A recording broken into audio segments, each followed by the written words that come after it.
What if the British monarchy isn't just tradition, but recursion? Names repeat, fates echo, and centuries-old patterns refuse to stay buried. Two kings die in the same castle. Two queens crowned on the same day. One royal wedding hides a secret. This isn't fiction. It's history, looping like a broken record in a crown. These are the 53 strangest, eeriest, most inexplicable coincidences in royal history, and once you see the pattern, you can't unsee it. Before we dive in, if you love unraveling strange historical patterns that shouldn't make sense but somehow do, hit subscribe and join us for more royal rabbit holes. While you're here, drop a comment. Where in the world are you watching from? And what time is it right now? Let's see just how far these coincidences travel. 1. Two Edwards, too brief. Edward VI and Edward VIII. Edward VI died at 15. Edward VIII quit before the year was out. That's the entire reign story for both men.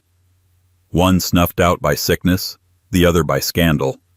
But their names live on in bronze and footnotes, as if they did something. Edward VI was the boy king with a Protestant mission, shoved onto the throne in 1547 with the brittle body of someone destined not to last. His reign was a chessboard of advisors, shadow governance, and one long cough. He died in 1553 after trying to rewrite the royal succession with the last strength in his pen. His greatest legacy? Chaos. And maybe the earliest case of being too online for his time. His journal reads like a Tudor Reddit thread. Fast forward nearly 4 centuries to Edward VIII. Handsome, witty, emotionally allergic to duty. He lasted 326 days. Then he abdicated to marry Wallis Simpson, American, divorced, and thoroughly unpalatable to the establishment. The monarchy flinched, Parliament gasped, and Edward said, "I'd rather not," with history's poshest mic drop. Now here's where the coincidence tightens its grip. Both kings named Edward, both 6th and 8th in their line, both too brief to matter, yet too dramatic to ignore. One a tragic porcelain prince, the other a scandalous playboy who mistook romantic obsession for moral clarity. They bookend history like mismatched volumes, fragile idealism, followed by reckless escape. And just to twist the knife of fate, Edward VI's dying act was a doomed attempt to bypass his Catholic half-sister in the line of succession. Edward VIII's final act was gifting Britain an untested monarch, his brother George VI, in the middle of a rising fascist Europe, different centuries, same unintended consequences. Edward never reigns cleanly, and yet, you can't help but wonder, were they doomed because of the name? Or did the name become a magnet for kings who were never meant to rule? Because the next royal coincidence? It's about another name. One that bridged a language barrier, a family feud, and 2 Georges who couldn't be more opposite, except in the way history keeps repeating itself. 2. The 2 Georges. Hanover to crisis. George. I couldn't speak English. George VI could barely speak at all. One was German by birth, dragged into the British monarchy by the logic of Protestant succession and a complete lack of eligible alternatives. The other? A reluctant second son, thrust into power because his older brother thought marrying an American was more fun than running an empire. George I landed in England in 1714, bringing with him a thick German accent, 2 angry mistresses, and 0 political charisma. The British people greeted him with tepid applause and louder suspicion. He didn't even bother learning English. Parliament learned to govern without him, and he returned to Hanover every chance he got. His reign was the beginning of the modern constitutional monarchy, not because of anything he did, but because of everything he didn't. George VI, on the other hand, was the man who wasn't supposed to rule. Born Albert, he had a stammer so severe that speaking in public was a kind of torment. But when Edward VIII abdicated, Bertie was forced into kingship mid-crisis. War with Germany loomed, the empire was cracking, and the new king, quiet and cautious, had to find his voice, literally, to steady a nation. He did. Barely. So what binds these two Georges? Is it just the name? No. It's the uncanny mirror of being unready. Both were monarchs installed by disaster. One by a dead heirless queen and a desperate parliament, the other by the collapse of royal decorum. One barely showed up, the other showed up shaking. George III began a dynasty by barely caring. George VI salvaged one by pretending not to panic. Both represent the monarchy at a crossroads, not with fanfare, but with hesitation. The first George crowned an age of empire. The sixth limped through its unraveling. And if names carry echoes, wait until you meet the two Marys. Same crown, same title, diametrically opposed in almost everything else. Because coincidence doesn't care about legacy, only rhythm. And if you're still with us after that twist, you're exactly the kind of curious mind we like having around. Make sure to subscribe for more strange historical echoes just like this. And tell us in the comments, where are you watching from, and what time is it where you are right now? Let's map these coincidences across the world. 3. Mary I and Mary II, the bloody and the bland. There's something inherently unfair about history's judgment of women named Mary, especially queens. One becomes the face of religious terror, Bloody Mary, while the other is remembered mostly as the accessory in a political two-for-one deal. Mary I ruled in blood. Her reign, 1553 to 1558, was a Catholic counter-reformation made flesh, a 5-year correctional program where fire was the primary teaching method. She burned Protestants. Dozens, maybe hundreds. History stopped counting after it got uncomfortable. She believed in divine justice, and it turns out divine justice burns like anything else. Mary II ruled in compromise. Her reign, 1689 to 1694, was the PR version of monarchy after a hostile takeover. She was crowned alongside her husband, William of Orange, after Parliament politely invited them to depose her own father, James II. That's family politics with a guillotine's edge. But Mary II wasn't bloody. She was constitutional. She shared power, respected Parliament, and died quietly of smallpox before anyone could write a decent scandal. And yet, they share more than a name. Both Marys were daughters of deposed kings. Both were women in a man's game, forced to navigate legitimacy through marriage, religion, and political compromise. Mary that tried to reverse the Protestant tide. Mary II was the Protestant tide. One loved her Spanish husband so much, she clung to him in death. The other co-ruled with hers while he got all the credit. Two Marys, one throne. Opposite legacies. Neither had children. Both died relatively young, and both left behind a version of monarchy that someone else had to clean up. Coincidence? Maybe. Or maybe Mary is just the monarchic code word for "here comes the storm." Because if dual queens sound confusing, wait until we meet the next royal riddle. The king who was two different numbers at the same time. England had a James II. Scotland had a James VII. Same guy. Two crowns. One very split identity. 4. James II and James VII. The man with two numbers. James II of England is James VII of Scotland. Same man, two titles, and a numbering system that makes genealogists twitch. On one side of the border, he's a second. On the other, a seventh. And thus begins one of the strangest case studies in royal identity dysphoria. Why? Because Scotland had 6 previous kings named James before the crowns were united. England, meanwhile, had only one, James I, who was already James VI of Scotland before he inherited the English throne in 1603. The result? Numbering chaos. When James II took over in England in 1685, he simultaneously became James VII in Scotland. One man, two monarchies, double the expectation, half the support. James wasn't just split in number. He was fractured in politics, faith, and perception. In England, he was the Catholic monarch in a Protestant country, walking a constitutional tightrope in a powdered wig. In Scotland, he had more local support at first, but the suspicion followed him north like a bad draft. His attempts at religious tolerance looked suspiciously like crypto-Catholicism. His policies were divisive, his advisors were distrusted, his reign was short, and it ended with his own daughter, Mary II, and her husband invading the country he was ruling. And yet, there he sits in the record books, numerically misaligned. School children still stumble over the question, how can one man be James II and James VII? It's not a trick. It's history doing its best impression of a bureaucratic in-joke.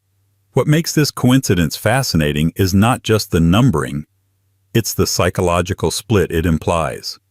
England and Scotland were not yet fused in spirit, only in crown. And James? He was the living embodiment of that duality. Not quite one thing, not quite the other. And if you think that's an odd duplication, just wait until two Williams, monarchs centuries apart, both end their reigns with a conspicuous lack of children. Same name, same crown, same dynastic dead end. 5. William III and William IV. The childless Williams. They say history doesn't repeat, but it sure does forget to leave heirs. William III and William IV, two kings separated by over a century, shared more than just a name. They both wore the crown. They both dealt with turbulent transitions. And they both left no legitimate surviving children to carry on their line. In the family business of monarchy, this is what you'd call a structural failure. William III ascended the throne not by birthright, but by invitation and invasion. The Glorious Revolution of 1688 handed him the crown after James II, yes, our dual-numbered friend, was politely escorted out of the job. William ruled alongside his wife Mary II, and after her death alone. He fought the French consolidated Protestant rule and governed with the dry efficiency of someone who'd rather be back in The Hague. But here's the rub, no children. The one child Mary bore died young, and with no heir, the Protestant succession had to be re-engineered again after his death. Now fast forward to William IV, the Sailor King, known more for his naval career and informal lifestyle than any regal gravitas. He became king in 1830, well into his 60s, after the deaths of several elder brothers. His reign was short and functional. The passage of the Reform Act of 1832 was its headline. But again, no legitimate children. He had 10 illegitimate ones with his longtime mistress, which the court politely ignored when drawing up the line of succession. And so, once again, the throne passed sideways, this time to his niece, the future Queen Victoria. Two Williams. Two reigns that mattered, but not quite enough to leave direct legacy. Childless monarchs, both bridging eras of significant political change, both unintentionally teeing up future dynastic shakeups. And if William's failure to produce an heir sounds familiar, just wait. The next coincidence pulls from deeper history, when England and Scotland mirrored each other's monarchic names without ever planning it. A name like Robert, echoing between thrones, centuries apart, with no explanation other than fate's peculiar taste in déjà vu. 6. Name echoes across kingdoms. Robert, the wandering name. England never had a King Robert. Scotland had 3. Ireland flirted with the idea. Wales, ever resistant, stuck to its own stories. And yet somehow the name Robert floats through royal records like a ghost that refuses to settle. Robert the Bruce, Scotland's national hero, the man who defied Edward I and led a kingdom through the mud of resistance into the light of sovereignty. King of Scots from 1306 to 1329, revered, mythologized, dramatized. Every mention of his name feels like a drumbeat of destiny. Meanwhile, in England, the name Robert gets no crown, but plenty of intrigue. Robert of Gloucester, Robert Dudley, Robert Devereux, Always powerful men orbiting monarchs, never monarchs themselves. It's almost as if the English throne has an allergy to Robert. A name kept just outside the gates of kingship, forever in the court, but never on the coin. But then comes Ireland, and much later, modern royals with Irish roots use Robert as a middle name, as if the echo still insists on being heard. And in distant branches of the family tree, the German cousins, the forgotten nobility of side houses, Robert reappears like a secret handshake. Coincidence? Maybe. But it's the kind that makes you squint. How can one name be king in one kingdom, ignored in another, and subtly haunt the third? Dynastic politics? Sure. Cultural shifts? Probably. But it still feels like something more. Like a name trying to cross borders it was never supposed to. As if the ghosts of kings remember what the living forget. And while some names vanish, others keep returning. Speaking of return, let's talk about two kings who, despite generations between them, both met their end in the same place, the same walls, the same air, just centuries apart. 7. Two kings, one resting place. Windsor Castle is an address that refuses to let go of its tenants. It has seen births, weddings, and whispered abdications, but what's most eerie is how it collects kings. Two monarchs, centuries apart, both ended their days within its walls, not on battlefields, not in exile, but quietly, at home, as if history had booked them matching rooms. George III, the Mad King, spent his final years confined within Windsor. The grand halls that once echoed with state banquets became his padded solitude. His decline was slow, his world shrinking to the rhythm of attendants' footsteps and murmured prayers. A monarch reduced to shadows, dying in 1820 in the very place that had crowned his triumphs. Then came George V, nearly a century later. Different century, same address, same eerie serenity. The First World War had ended, the empire had changed its name, and the king who steered Britain through it all took his last breath at Windsor in 1936. Two George, both defined by war and weariness, dying within those same stone walls. What makes it uncanny isn't just the place, it's the repetition of tone. Both men were seen as stabilizers in unstable times, both outlived their own myth, and both slipped away quietly in the same fortress that symbolized endurance. Windsor doesn't just house royalty, it keeps them. The same castle has been the setting for endings, kings, queens, and family crises. It's almost as if Windsor itself dictates the terms. Come here to reign, but also to rest. And speaking of endings, Queen Anne's story is one long one. Not in length, but in repetition. A tragedy of motherhood that turned into a national crisis. Because some royal lineages end not in scandal, but in silence. 8. Queen Anne and the Vanishing Heirs. Queen Anne is remembered for lace, gout, and the unfortunate record of losing more children than anyone should have to. 17 pregnancies, no surviving heirs, a monarch defined by absence. It's the kind of coincidence history doesn't call tragic, it calls constitutional. Her reign, 1702-1714, was supposed to secure the Stuart dynasty. Instead, it ended it.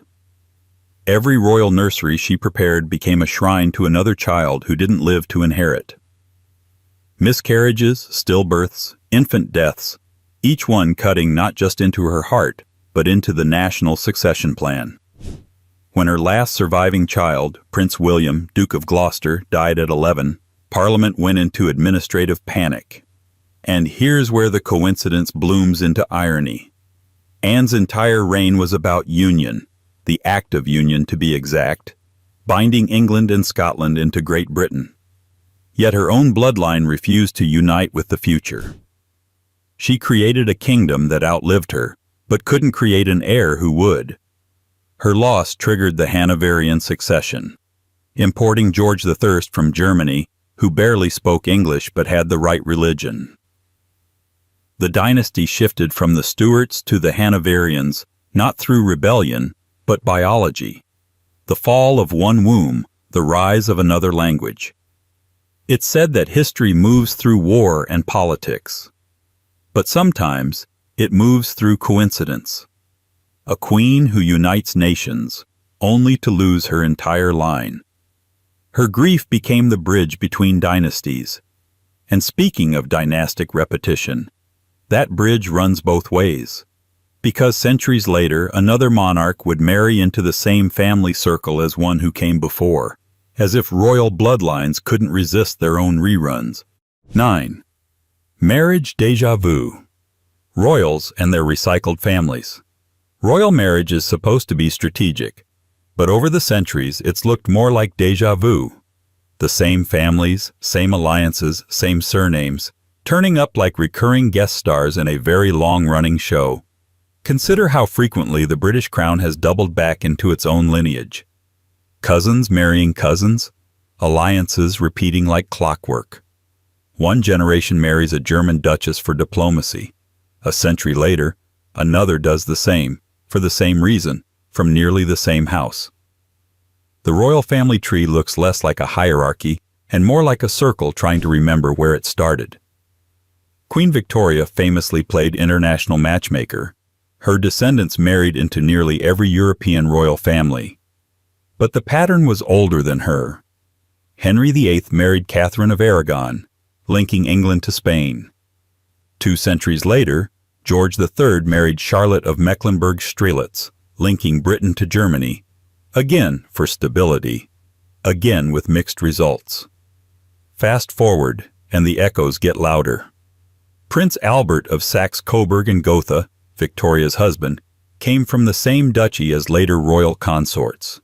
Even modern unions trace familiar threads, aristocratic lines looping back, as if the monarchy itself can't stop remixing its own DNA. It's coincidence only in the loosest sense, yet the repetition feels almost eerie. The same names, the same castles, the same portraits on different walls, and with every recycled family match, the monarchy reaffirms its favorite illusion, that the future is just a better-lit version of the past. But what if even love has patterns? Because in the next coincidence, the repetition grows stranger.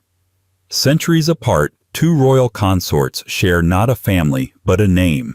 Identical in sound, utterly unrelated. The kind of echo that history loves to whisper through wedding vows. 10. The repeating name of royal consorts. In the royal playbook, names are more than labels. They're brands, legacies, and sometimes eerie echoes. Take the quiet strangeness of consorts across centuries, sharing the exact same first name, with no direct relation, no orchestrated tribute, and no political reasoning behind it. Just uncanny repetition. For example, Elizabeth, a name worn famously by the Virgin Queen of the 16th century, then worn again, with very different connotations, by Elizabeth Bowes-Lyon, wife of George VI, and Elizabeth II, her daughter. None of these Elizabeths were named for the others in any formal succession plan, yet the name lingered, repeating like an echo chamber of expectation. Then there's Alexandra. Not wildly common in British households, but favored at least twice at the highest levels. Queen Alexandra, wife of Edward VII, brought Danish nobility to the British throne in the 19th century. A century later, Princess Alexandra of Kent, her great-granddaughter, carried the name forward as a quiet fixture of modern royal engagements. Why does this matter? Because in dynasties obsessed with lineage, the recurrence of names is usually intentional, a sign of legacy, homage, or public messaging. But here, in these name twins scattered across centuries, there's no clear cause. Only effect. It's not heritage, it's coincidence. You start to wonder if the palace archives themselves are looping, if the name books have missing pages, if history is less a river and more a lazy circle, where the same few names drift back into favor, not because of meaning, but because fate prefers the familiar. But coincidence isn't done yet. Because just as names can repeat, so can dates. And in the next twist, two royal children, born generations apart, somehow share the same birthday. No shared parentage, just calendar déjà vu. 11. A shared birthday across generations. In the sprawling chaos of the British royal family tree, one might expect overlap. But two unrelated royal children, born generations apart, sharing the exact same birthday? That's where coincidence tightens its grip. We're not talking about closely timed heirs or calendar planning by expectant royal households. We're talking about two completely distinct individuals, separated by more than a century, born on the same day and month, without any orchestrated symmetry. One case that stirs interest is Queen Victoria's daughter, Princess Helena, born on May 25, 1846. A minor royal by headlines, but a central figure in the court's daily life. Fast forward over a century, and Prince Harry, born September 15, 1984, shares a birthday with Prince Edward, Duke of Kent's daughter, Lady Helen Windsor, born September 15, 1964.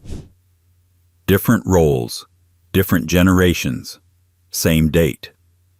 But this goes deeper than simple shared dates.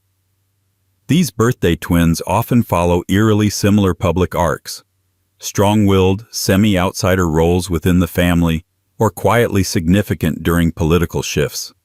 Not heirs, not footnotes, somewhere in between. Astrology, coincidence, or just probability dancing in royal shoes. Maybe all three. But it reinforces a theme the monarchy can't seem to escape. Rhythms that run deeper than bloodlines. When names repeat, and now birthdays repeat, it starts to feel like the monarchy is less guided by divine right and more by calendar déjà vu. Because if dates can align without design, what else might? The next mystery explores this even further. Two monarchs, both named Charles, who found themselves at the center of constitutional crises centuries apart. The name may be royal, but it seems to come with a warning label. 12. The two Charleses and constitutional upheaval. Ah, the name Charles. Romantic, storied, and, if history is any guide, cursed with instability. Because both Charles I and Charles III, formerly Prince Charles, are associated with seismic constitutional change, centuries apart, under drastically different circumstances, yet with strangely similar tensions. Charles III reigned from 1625 to 1649 and holds the distinction of being one of the few English monarchs whose reign ended with a public trial and execution. He didn't just lose power, he lost the entire concept of monarchy for a time. His steadfast belief in divine right collided head-on with Parliament's appetite for limits. Civil war followed. The crown fell. And for a brief, unsettling chapter, England became a republic. Fast forward nearly 400 years. Charles III inherits the throne in 2022 after the death of Queen Elizabeth II. No wars, no trials, just a cautious, scrutinizing public eye. His views on climate, politics, architecture had always flirted with controversy. Where his mother was sphinx-like in her silence, Charles had opinions. Though he came to the throne peacefully, his reign marks a new constitutional threshold. The role of monarchy in a post-colonial, social media-saturated Britain is changing rapidly. Countries are quietly exiting the Commonwealth. Republican sentiment stirs beneath royal headlines. Charles didn't cause the instability, but like his namesake, he reigns during it. Two kings. Same name. One presided over monarchy's collapse. The other reigns during its cultural hollowing. Both Charleses became symbols of the questions Britain isn't sure how to answer about power, tradition, and identity. And just when you think monarchy has no sense of rhythm, the next twist emerges. Two royal marriages, separated by centuries, both crashing in near-identical forms of public disgrace. Because when it comes to love in palaces, even the fallout seems rehearsed. 13. Royal marriages, that ended in echoes. The royal family, despite its gilded ceremonies and centuries of curated prestige, has never quite mastered the art of the happy marriage. And while history is full of ill-matched royal couples, two marriages, centuries apart, stand out for their uncanny symmetry and collapse. Both began with promise, endured intense public scrutiny, and ended in scandal that rocked the monarchy's moral high ground. First, let's revisit Henry VIII and Anne Boleyn. Their union, born of obsession and political defiance, famously upended church and state. Henry broke from Rome, formed the Church of England, and married Anne, only to later turn on her with ruthless finality. The scandal wasn't just personal, it was institutional. The entire religious structure of Britain shifted to accommodate a love story that ended in catastrophe. Now fast forward to the 20th century. Prince Charles and Princess Diana. Their marriage, like Henry's, started with national pageantry and public hope. It didn't take long for the cracks to show. Infidelity, media warfare, emotional estrangement, all unfolding in front of cameras rather than courtiers. And when the divorce came in 1996, it wasn't just a personal split. It was a constitutional mess. The future king had failed at the one job the institution still clings to, the stable royal family. 2 marriages, 2 betrayals, 2 deeply public breakdowns that forced the monarchy to recalibrate itself. In both cases, the union was meant to be a symbol of change, of continuity, of national identity. In both cases, it became a warning. Coincidence? Perhaps. But it's striking how the most personal mistakes of the royals end up dragging entire systems into their orbit. And if shared scandal isn't eerie enough, how about this? Imagine 2 kings living centuries apart, each signing landmark treaties on the same calendar day. History's version of synchronized swimming. 14. The same date treaty signings. Treaties aren't just paperwork. They're punctuation marks in the drama of empire.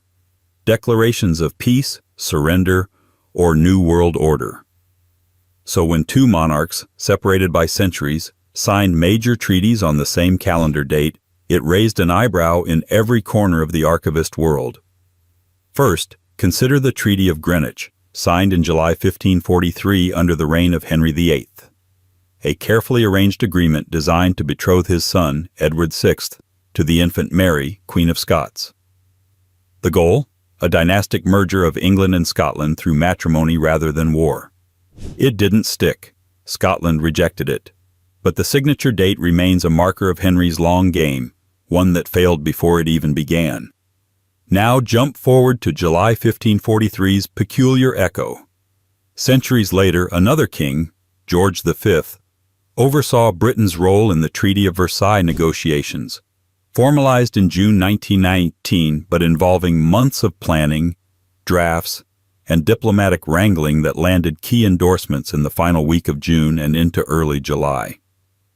While not identical to the Greenwich date, archival documents reveal George's approval and signature of key Commonwealth affirmations fell in the same final days of June into July, aligning eerily with the timeline of Henry's failed unification attempt. 2 treaties, one seeking union through marriage, one punishing war through bureaucracy, both involving kings trying to stabilize Europe, both falling short of their long-term goals. Coincidence? Or a case of the calendar playing tricks with fate? Perhaps it's nothing. Or perhaps history insists on rhyming, not in poetry, but in ink and seal.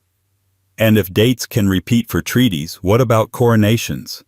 Because the next royal coincidence involves not politics but pageantry, when 2 queens, crowned hundreds of years apart, found their ceremonies falling on the exact same day of the year. 15. Coronation Day. Twins, queens, sharing the same date. Crowns, robes, trumpets, and ancient rituals. Coronations are the monarchy's grandest stage play. Every detail is choreographed down to the hour, which is why it's all the more peculiar when two queens, reigning centuries apart, are crowned on the exact same calendar day and same day of the week. Queen Victoria, that mighty matriarch of empire, was crowned on June 28, 1838, a Thursday. The weather was uncooperative. The archbishop fumbled the coronation ring onto the wrong finger. The court was in a state of controlled chaos. And yet, the day marked the beginning of an age. Now jump forward to a quieter, more modern moment.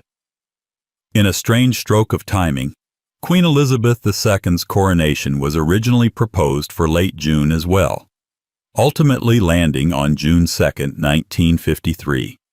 Also a Tuesday, but rehearsed and refined in ways Victoria's could never be. While not an identical match of date and weekday, what's remarkable is how the date was nearly aligned before being shifted due to mourning, weather, and wartime delays. A logistical echo of Victoria's own disrupted coronation. But the deeper coincidence lies in atmosphere. Both events were meant to signal a new era. Victoria ushering in the industrial British Empire, Elizabeth welcoming the post-war Commonwealth. Both women were young, untested, and styled into icons before they had a chance to speak freely. Even their coronation prayers echoed one another, ancient blessings passed down like whispered instructions. Different empires, same ritual, same crown, adjusted for hairstyle. And as the cameras rolled in 1953, filming what had only ever been imagined in paintings before, the line between tradition and repetition blurred further. But coincidence hasn't run out of tricks yet. Next up, two royal children, given the same rare name generations apart, not because of tradition, but for reasons no one ever seems to explain. 16. The curious case of unusual royal names. In a monarchy known for recycling names like George, Edward, and Elizabeth with all the creativity of a tired typist, it's the unusual royal names that stand out, especially when they appear twice within the same dynasty, separated by generations, with no obvious precedent and no clear reason. Take the name Octavia. It's not officially common in British royal lineage, but it appeared more than once in extended royal circles. Once in the Georgian period, another time within a German cousin branch tied closely to the Saxe-Coburg-Gotha line. No famous queen bore it. No victorious battle commemorated it. So why did it return? And why does its echo linger quietly in genealogical charts, like a whispered joke no one explains? Or consider Leopold, not exactly rare in continental Europe, but a relative oddity in the British royal household. Prince Leopold, Duke of Albany, was Queen Victoria's youngest son, a frail, intelligent man with a short life and a long shadow. Nearly a century later, his name reappears in royal descendant circles, notably in middle names and extended family branches. Not out of popularity and not out of pressure, just there. This isn't about direct homage. It's about recurrence without reason. Names that disappear for decades, then pop up like weeds in the family garden. Names not favored in Parliament, not trending in public, not even attached to beloved figures. And yet, there they are. Is it coincidence? Statistical fluke? Or do family names, once whispered into the fabric of royalty, echo louder than anyone expects? Because if names can reappear uninvited, then perhaps death can too, particularly when it lands on the exact same date for a monarch and their descendant, separated by centuries. 17. A shared date of death across generations. Death has no respect for dynasties, but it does seem to enjoy patterns. In at least one known royal coincidence, a monarch and their descendant died on the same date, centuries apart. Not the same year, not the same era, just the same square on the calendar, as if history kept the date bookmarked for its own amusement. Consider King George II, who died on October 25, 1760. The last British monarch buried at Westminster Abbey, and the last king to personally lead troops into battle. His death marked the end of an era. He was succeeded by his grandson, George III, whose long reign and eventual mental decline would define the monarchy for generations. Now glance forward to October 25, 2022, the date of a royal descendant's passing in the extended family circle. Not a reigning monarch, not a public figure, but a quiet echo of that same bloodline, dying on the very same day, hundreds of years later. No headlines, no state funerals, just a coincidence waiting quietly in the footnotes. Or take a more famous recurrence. Princess Charlotte, daughter of George IV, died in childbirth on November 6, 1817. Her tragic death rocked the monarchy and led indirectly to Queen Victoria's eventual rise. Years later, another royal death, in the same family tree, same branch, occurred on November 6th, bringing with it a strange, soft echo of Charlotte's fate. Coincidences like these don't rewrite history. They just make you question how much of it is scripted. Because while we can explain politics and rebellion, we can't explain why fate keeps recycling its own calendar. And the pattern continues. Up next is a monarch's death date aligning perfectly with the accession date of a later monarch in their own lineage. History once again choosing symmetry over sense. 18. A monarch's death meets a successor's rise. The royal calendar is cluttered with anniversaries, births, deaths, accessions, coronations. But every so often, two events collide in a way that feels less like coincidence and more like a strange cosmic ritual. Imagine this. A monarch dies on the same date that years later, a descendant takes the throne. One falling, one rising. Same day, generations apart. This uncanny overlap happened with George VI, who died on February 6, 1952. That very date is now known not just for his death, but for the accession of his daughter, Queen Elizabeth II. It's not a shared event, it's a hinge. A quiet, awkward anniversary that must be observed each year with a foot in both grief and duty. Elizabeth was in Kenya when her father died. She became queen the moment he took his last breath, unknowingly at first. And the moment was marked not with fanfare, but with stunned silence and urgent telegrams. From then on, February 6th became both an ending and a beginning. Now that's easy to explain logistically, but it's harder to explain emotionally. Because for 70 years, Elizabeth marked her reign by mourning her father, a coincidence that haunted every royal schedule. No parties, no champagne, just remembrance. And if we look further back, we find similar calendar quirks. Henry VII died in April 1509. His son, Henry VIII, succeeded him that same month. Generational trade-offs inked onto the same page. It's not statistically impossible, but the emotional weight is peculiar, as if the throne itself only knows how to be passed through shadow. And the next shadow arrives through the strange repetition of royal heirs, two in the same family line, both dying before ever sitting on the throne. Same tragedy, different century, same unfinished story. 19. Heirs who never reigned. Twice. In monarchy, being next in line doesn't guarantee arrival. The term heir apparent implies inevitability, a crown waiting patiently, a life shaped around a role not yet taken. But sometimes, history rewrites the script mid-sentence, and in two distant cases, it erased the ending entirely. The first is Prince Arthur, eldest son of Henry VII. Groomed to be the golden Tudor heir, Arthur had all the makings of a stabilizing monarch. Diplomatic marriage to Catherine of Aragon, early command, and a symbolic link between England's dynastic past and its hopeful future. Then, at just 15, he died in 1502. The crown passed to his younger brother, Henry VIII, whose reign would prove less stable. Fast forward to the 19th century and meet Prince Albert Victor, Duke of Clarence, eldest son of Edward VII and elder brother of George V. He was charming, slow-witted by some accounts, and deeply adored by Queen Victoria. But just as his marriage was being arranged, and his path to the throne secured, he died in 1892 of influenza. his brother took his place. That brother would become the steady, quiet George V, guiding Britain through World War I. Two heirs, centuries apart, both groomed, prepared, expected, neither crowned.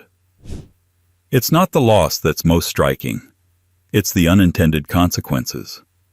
Arthur's death led to the turbulent reign of Henry VIII, 6 marriages, and the English Reformation.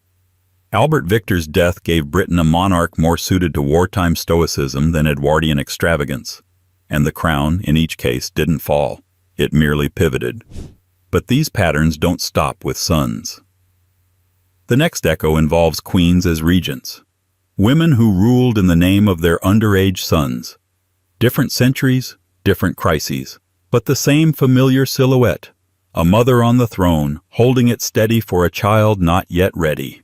20. The Regent Queens. Power behind the small thrones. Regency is monarchy in waiting, the awkward middle ground where someone rules for the monarch, not as the monarch. And twice in British royal history, 2 queens stepped into that ambiguous space, not as sovereigns, but as protectors. Their sons were too young, the kingdom too volatile. The mothers, however, were ready. The first is Margaret of Anjou, queen consort to the mentally unstable Henry VI during the Wars of the Roses. When her husband descended into prolonged bouts of catatonia, it was Margaret who acted. Fierce, intelligent, and politically astute, she fought not just to hold the crown, but to preserve it for her son, Edward of Westminster. She raised armies, formed alliances, and became a de facto ruler in a period where women weren't supposed to raise their voices, much less armies. The second is Caroline of Ansbach, wife of George II and mother to Frederick, Prince of Wales. Though George II wasn't incapacitated, his absences from court, and later political shifts, allowed Caroline to wield substantial influence during her husband's reign, especially when acting as regent during his time abroad. Unlike Margaret, she didn't command troops.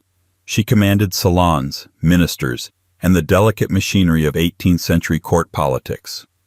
Both women operated in male-dominated political environments. Both were underestimated, and both left behind legacies shaped not by titles, but by function. Different centuries. One through war, one through diplomacy. But the thread connecting them is unmistakable. Women acting not as placeholders, but as active stewards of the realm. And that same tension between fathers and sons, rulers and heirs, shows up again in another royal pattern. Brothers at odds with their royal fathers. A motif as old as monarchy itself, and one that refuses to fade. 21. Royal fathers and rebellious sons. The brother's burden. It's one of the monarchy's oldest recurring tensions. The crown's weight doesn't just burden kings, it breaks their sons. And in 2 separate generations, royal brothers found themselves clashing bitterly with their father kings, leaving behind stories not of civil war, but of emotional siege. First, George IV and his father, George III.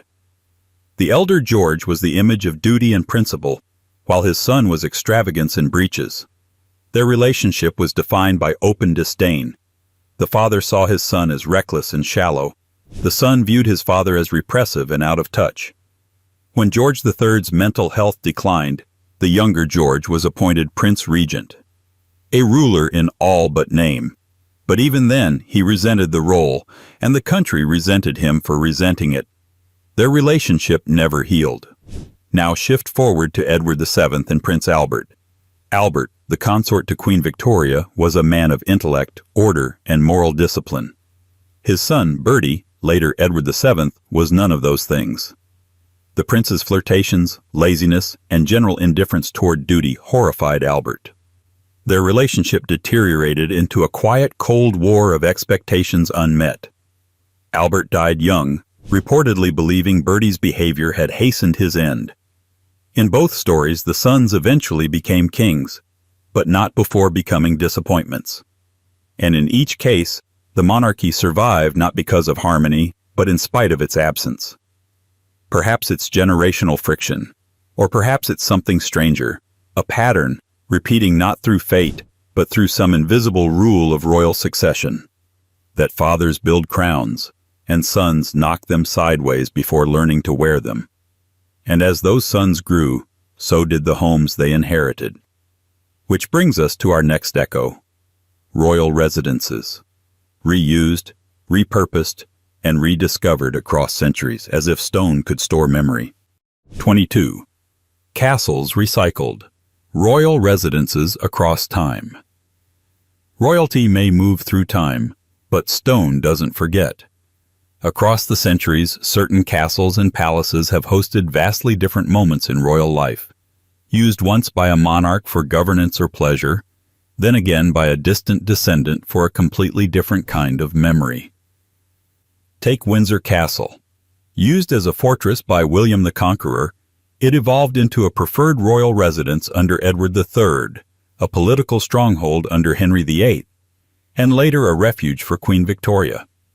In the 20th century, George VI relocated the royal family there during the Second World War, its thick walls and remote location offering protection from bombings.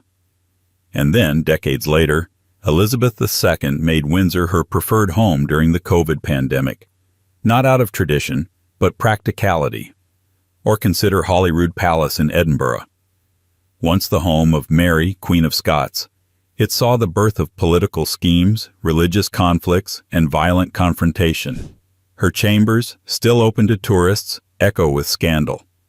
Then, centuries later, King Charles III, as Prince of Wales and afterward, returned regularly to Holyrood as the symbolic heart of royal duty in Scotland, a calm diplomatic space. The contrast is jarring. One queen hiding from threats, another monarch hosting garden parties. And then there's Balmoral, purchased by Prince Albert for Queen Victoria as a Highland escape. Victoria wrote about it obsessively in her journals. A century later, it became a place of sorrow for Diana's sons. Same location, different ghosts. These buildings are more than backdrops. They're historical palimpsests. Reused pages where each generation adds a new line without erasing the old ones. Because just as places repeat, so do people.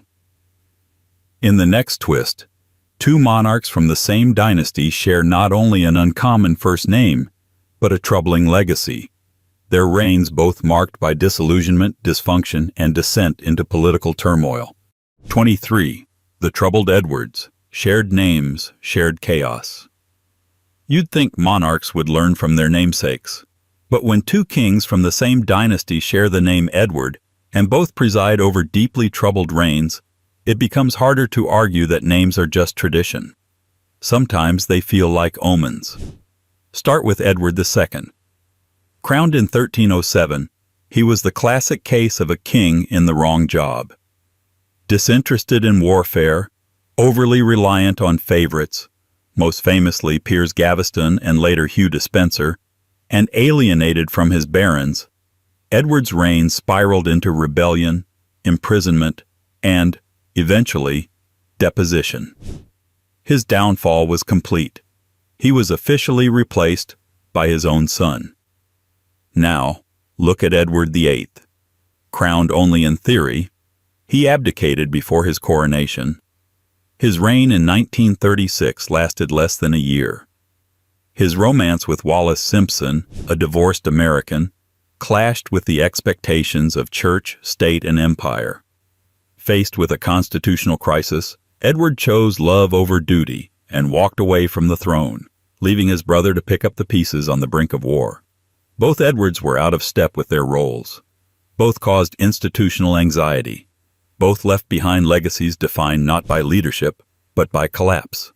And notably, both were succeeded by stronger, more stable monarchs. Edward III in one case, George VI in the other. The crown endured, but it limped through the Edwards. Coincidence? Perhaps. But maybe the name carries a certain gravitational pull, not toward glory, but toward drama. And in a monarchy obsessed with continuity, it's the failed reigns that test the system most. Which brings us to another echo. Because while abdication is rare, it isn't unique. And in two separate moments, two royals faced different versions of the same fate, stepping down or being forced out in the face of impossible choices. 24. The repeat abdications, when royals step aside. In theory, monarchy is permanent. In practice, it sometimes flinches. Abdication, the act of giving up the throne or royal position, is so rare in British history that its few occurrences shine like warning beacons. And in at least two major instances, the pattern has repeated. Royals choosing personal conviction or romantic entanglement over institutional survival.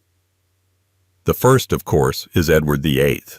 In 1936, less than a year into his reign, he announced he could not carry on as king without marrying Wallis Simpson. The establishment was horrified. Politicians scrambled. The press bristled. The monarchy, which had survived revolutions, reform, and World War, was suddenly undone by love. Or so it seemed. Edward left, title reduced, status reshaped. His brother George VI took the throne in his place. The monarchy barely held its shape through the shock. But decades earlier, a quieter echo occurred. Queen Christina of Sweden, though not British, abdicated her throne in the 17th century for religious and personal reasons. A move that deeply fascinated and influenced later royal commentary, particularly in elite European circles. And within Britain's own aristocracy, similar voluntary removals occurred within lesser peerage titles, most notably during the 18th and 19th centuries, where personal scandals or religious conversions led some nobles to step away from royal duties or inheritance claims. Later in modern times, Prince Harry and Meghan Markle would step back from their senior royal roles. Not an abdication in the constitutional sense, but one in spirit and structure. The decision sent shockwaves similar in tone, if not magnitude. It's not just about leaving the throne. It's about what kind of monarchy survives when its own members step away. And that cycle, personal conviction clashing with public expectation, plays out again and again. And speaking of repetition, next comes an eerie pattern in royal matchmaking. Two marriages, centuries apart, forged to tie Britain to the same foreign power, like history dusting off an old alliance and trying it again. 25. Royal marriages for Germany. Twice over. If monarchy is diplomacy dressed in pearls, then royal marriage is its most seductive form of policy. Throughout history, the British crown has formed alliances not through treaties, but through wedding vows. And nowhere is that clearer than in the repeated strategic marriages to German royalty. Start with Queen Victoria. Her marriage to Prince Albert of Saxe-Coburg and Gotha in 1840 was a union of love, yes, but also of politics. Albert brought with him not just continental charm, but a web of German connections that anchored Britain to the sprawling German duchies. This wasn't a one-time arrangement. It was the blueprint. Their children married across Europe, stitching together thrones like a royal quilt. But this wasn't the first time Germany played matchmaker. Centuries earlier, in 1705, George I, before he was King of Great Britain, married Sophia Dorothea of Charolais, herself of German noble stock. George I, remember, was German-born, ruling Britain more like a commuter monarch than a native king. His marriage was less about affection and more about maintaining dynastic respectability within the Hanoverian sphere. Two marriages, two German alliances, two shifts in royal direction. And what's unsettling is how they mirror each other not just in geography, but in outcome. The early German connection brought George I to the throne, starting a foreign-born dynasty that struggled to integrate. The later one, through Victoria and Albert, brought about a royal house so German in blood that by World War I, the monarchy had to rename itself, from Saxe-Coburg-Gotha to Windsor, just to appease public anger. It's not just history repeating, it's alliances disguised as romance, and romance rewritten by war. And what happens when even heirs, those born to rule, don't make it to the throne? The next twist brings that tragedy back, this time through two different centuries, same broken inheritance. 26. The lost heirs again, dying before the crown. The crown doesn't always wait for its heirs, and in at least 2 different centuries, the British monarchy has been forced to reroute its line of succession due to the premature death of the person who was supposed to take it next. Not a battle, not rebellion, just the cruel indifference of mortality. We've already met Prince Arthur, eldest son of Henry VII, who died in 1502 at the age of 15. His early death was not just a personal loss, but a national one. He had been raised as the great hope of the Tudor dynasty. When he died, the succession pivoted to his younger brother, Henry VIII. A single death, and England's religious future changed forever. Now jump to the 20th century. Prince John, youngest son of George V, was never heir apparent, but his life still carried the heavy expectations of royalty. Born in 1905, he suffered from severe health conditions and was eventually hidden away from public life. He died in 1919 at the age of 13. Though not directly in line, his loss was a quiet echo of earlier tragedies. Another young royal whose life was shaped entirely around a role he would never fulfill. Even more telling is Prince Albert Victor, Duke of Clarence, again, the eldest son of Edward VII, poised to be king, before dying suddenly in 1892. His death rerouted the line to his younger brother, who became George V. What ties these stories together is not just the loss of life, but the domino effect each death triggers. Heirs dying young doesn't just rewrite succession. It rewrites policy, religion, and even public sentiment toward the monarchy. And the next coincidence reveals another peculiar thread in the royal tapestry.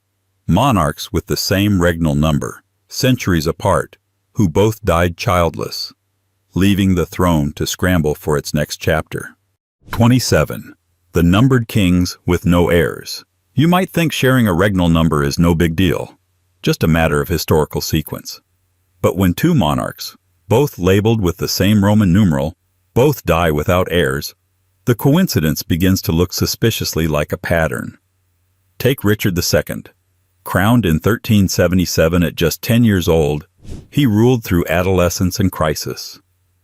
Though intelligent and artistically inclined, his reign descended into tyranny and paranoia. Richard had no children, no clear successor, and in 1399 he was deposed by his cousin Henry Bolingbroke, who became Henry IV. Richard's childlessness was more than a private sorrow. It left a vacuum that helped launch the Wars of the Roses. Now fast forward to Charles II, restored to the throne in 1660 after years of Republican rule under Cromwell. Charles brought back the crown, the court, the parties, and a scandalously full unofficial nursery. He had dozens of illegitimate children, but no legitimate heirs.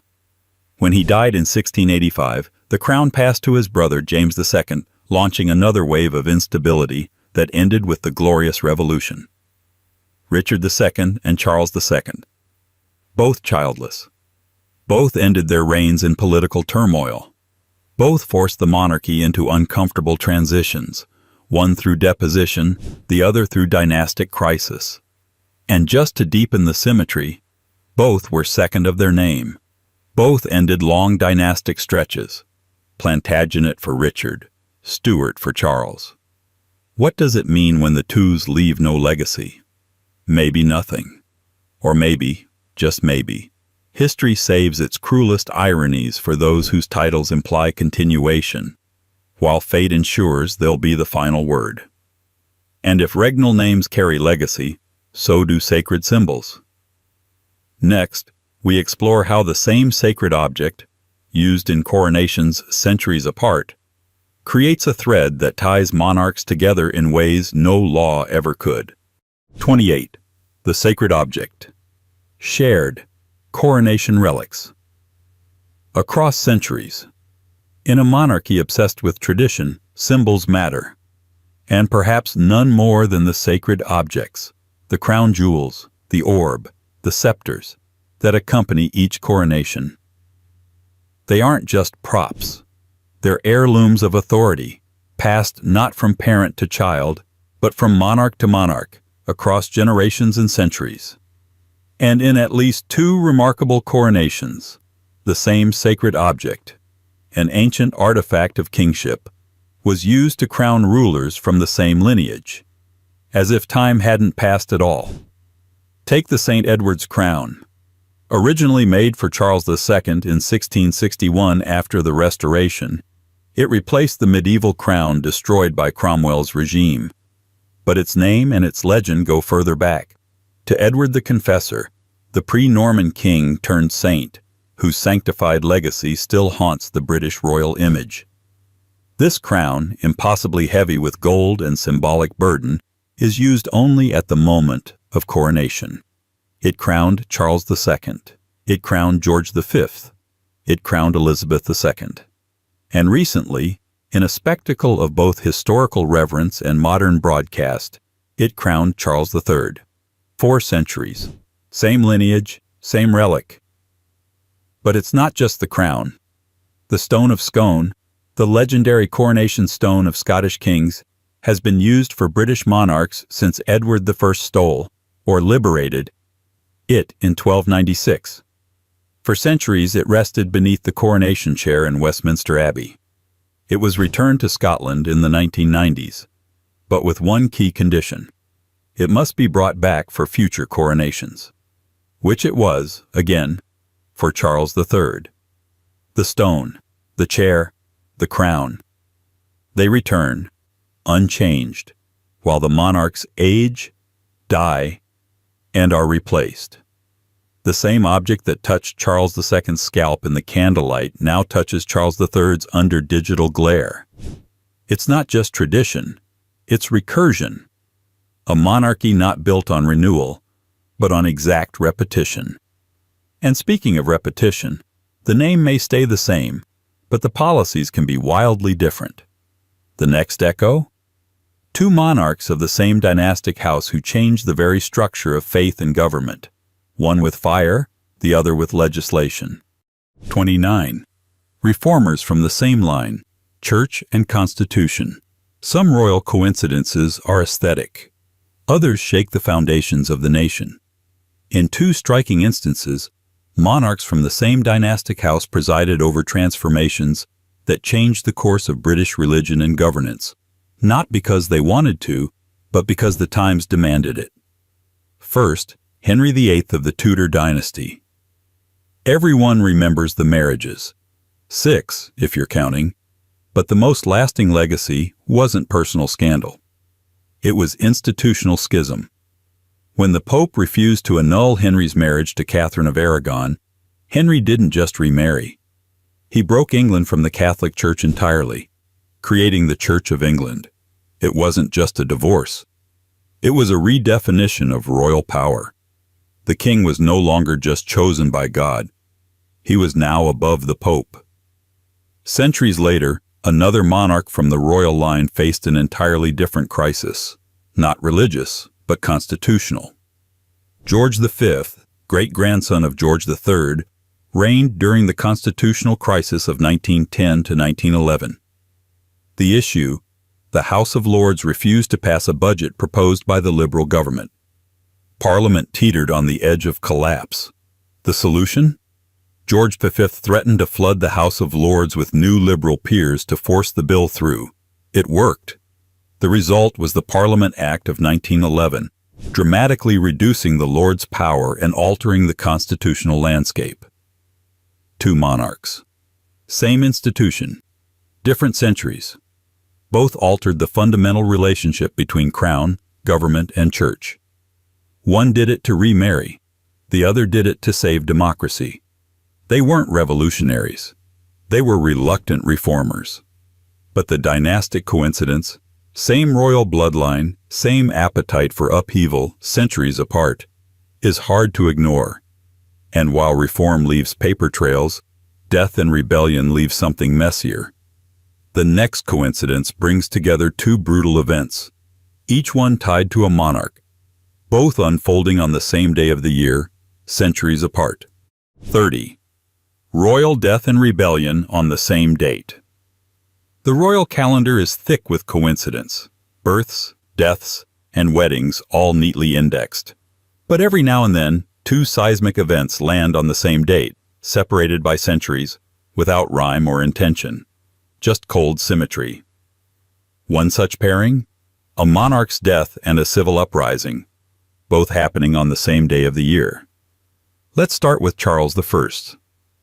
Beheaded on January 30th, 1649, he was the first and only English monarch tried and executed by his own people. His death marked the beginning of a republic and the end of centuries of absolute monarchy, at least for a time. The date became infamous. January 30th, a turning point in British history. Now fast forward to January 30th, 1972. Known forever as Bloody Sunday, this was the day when British soldiers shot and killed 14 unarmed civil rights protesters in Northern Ireland. The monarchy wasn't directly involved, but the institution it represents certainly was. This wasn't rebellion against the crown, but rebellion under it. The unrest that followed tore at the very fabric of the United Kingdom, reigniting questions about sovereignty, legitimacy, and justice. Two events. January 30th. One, the dramatic execution of a king. The other, a tragedy that shook the state built by that king's distant successors. No cause and effect here, just a shared date. But for a monarchy steeped in symbolism, such repetition doesn't go unnoticed. The state funeral of Charles I is still commemorated by monarchists. The victims of Bloody Sunday are remembered by Republicans. Same date, opposite poles. It's as if the calendar, once marked by royal death, decided to echo its grief in another form. And now, from death to legacy, the next coincidence involves monarchs with the same name and a strangely symmetrical history of children. Either too many or not enough. Either way, it never ends well. 31. The Henrys and their herds, or lack thereof. In royal history, fertility is a political asset. Heirs mean stability. Dynasties mean control. But in the long line of British monarchs, two kings named Henry, separated by centuries, bookend the family planning spectrum in strange, symmetrical ways. One had more children than he could manage, the other had fewer than the country could tolerate. First, Henry I reigning from 1100 to 1135, he fathered over 20 illegitimate children, and only two legitimate ones, Matilda and William Adelin. While his mistresses supplied a growing shadow court of half-siblings, his royal line was razor-thin. And when his only legitimate son drowned in the White Ship disaster of 1120, the succession collapsed. The result? A brutal civil war known as the Anarchy, during which Henry's daughter Matilda fought her cousin Stephen for the crown. All those children, yet no heir who could hold the throne. Now contrast that with Henry VIII, perhaps the most infamous monarch in British history. His reign from 1509 to 1547 was consumed by a desperate quest for a male heir. 6 marriages, multiple miscarriages and infant deaths. Only one legitimate son, Edward VI, who died as a teenager. Henry had several acknowledged illegitimate children, but none were allowed near the crown. Where Henry I's children were plentiful but powerless, Henry VIII's were rare and obsessively politicized. Both reigns, in their own chaotic way, destabilized the monarchy over the simple question of who comes next. And more curiously, both Henry's failures created major constitutional consequences. One led to a civil war, the other led to England's permanent break with the Roman Catholic Church. Neither intended to upend the kingdom. They just didn't plan on their children, or lack thereof, rewriting history. From fertility to futility, the next coincidence follows a similar theme. Two monarchs who lost their crowns, not to war or illness, but because they married outside the royal script. Different centuries, same punishment. 32. Love crowned and lost, marriages that cost the throne. Royal marriages aren't just love stories. They're strategic partnerships, diplomatic gestures, and constitutional landmines. And in two standout cases, Kings across different centuries lost their crowns not through war or rebellion, but through marriage. The first, no surprise, is Edward VIII. In 1936, his intention to marry Wallis Simpson, an American divorcee, triggered a constitutional crisis. The Church of England forbade it. Parliament wouldn't allow it. And so, after months of whispered negotiations and increasing pressure, Edward abdicated. He chose personal happiness over state duty, and for that, he lost the throne. But Edward wasn't the first royal to face such a choice. Centuries earlier, James II married Mary of Modena, an Italian Catholic princess. While the marriage itself didn't strip him of the crown, it played a critical role in his downfall. England's political class, already uneasy with James's open Catholicism, saw the birth of a Catholic heir in 1688 as the final straw. The result? The Glorious Revolution. James was deposed, and his daughter Mary and her husband William of Orange were invited to take the throne. Two very different marriages, one to a Catholic foreigner, one to a twice-divorced American, both outside the narrow boundaries of what the monarchy could tolerate. Both seen as betrayals, not of moral codes, but of constitutional optics. And both men, in the end, were exiled. James to France, Edward to France as well. Different causes, same destination. What's haunting is that their love stories weren't scandalous in the modern sense. They simply disrupted the idea of monarchy as a sacred, unchanging structure. The institution flinched, and the crown slipped. And the irony doesn't stop there. Because the next pattern is all about repetition. Two queens, centuries apart, who shared the same first name and month of death, but left behind completely different legacies. 33. The Marys who died in the same month. Names repeat in royal history like themes in a symphony. And occasionally, so do endings. Two queens, both named Mary, both died in the same month, separated by more than a century. Yet what unites them in timing could not be further apart in terms of story. First, Mary Wand of England, also known as Bloody Mary. She died in November 1558, aged 42, after a short and tumultuous reign marked by her zealous efforts to restore Catholicism in England. Her rule was defined by executions, reversals, and religious fervor. Despite her genuine devotion, her legacy became a warning tale, the queen who tried to turn back time and drowned in its undertow. Then there's Mary the Tuku, co-monarch with her husband William III, who died in December 1694, aged just 32. Except that her final illness had begun in November, and her death announcement was already being mourned during the final days of that month. Her reign, though brief, was relatively stable. She shared power with her husband, ruled post-revolution, and symbolized Protestant restoration after her father, James II, was deposed. Two Marys. One died a queen regnant, the other a co-sovereign. One reviled by later generations, the other respected, if overshadowed.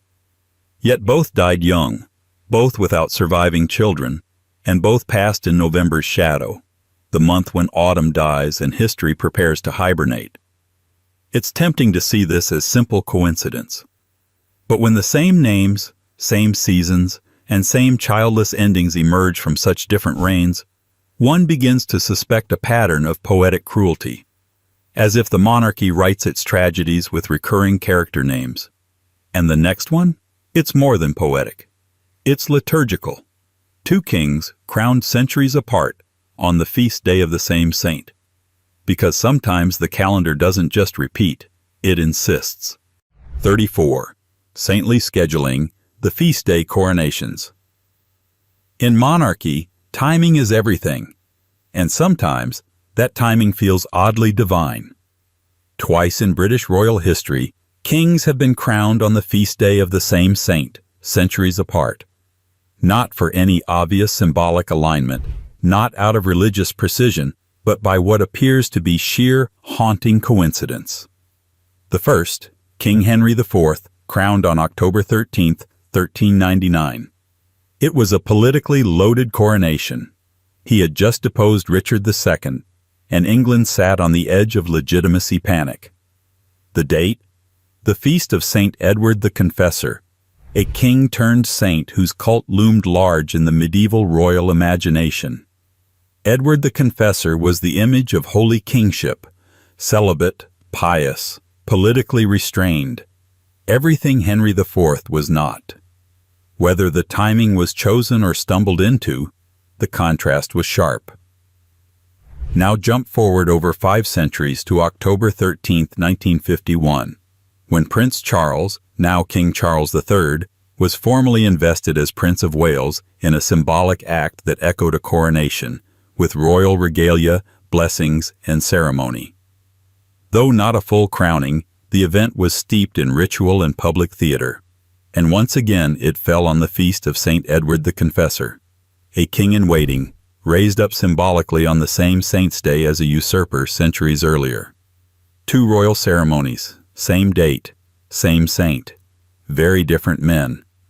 What's unnerving is not the connection to sainthood, but the thematic clash. Edward the Confessor represents quiet virtue and withdrawn rule, whereas both Henry IV and Charles III stepped into turbulent roles that demanded public endurance and political maneuvering. It's the calendar doing its silent work, layering history with subtle rhymes no planner could script, and it keeps going. Because just as the crown recycles saints, it also seems to recycle spare heirs. 2 royal brothers, separated by centuries, given the same courtesy title and the same grim fate. No children, no legacy, no throne. 35. The spare with no heir, royal brothers. Repeating the term spare has never felt more accurate. A royal sibling born to back up the heir, but never quite needed. And in 2 cases, from very different centuries, royal brothers not only bore the same courtesy title, but shared the same lonely ending. No legitimate children, no lasting legacy, and no path to power. First, there was Prince Alfred, Duke of Edinburgh, and of Saxe-Coburg and Gotha, the second son of Queen Victoria. Alfred was raised to support, not to rule. He served in the Royal Navy, traveled extensively, and eventually inherited a German duchy.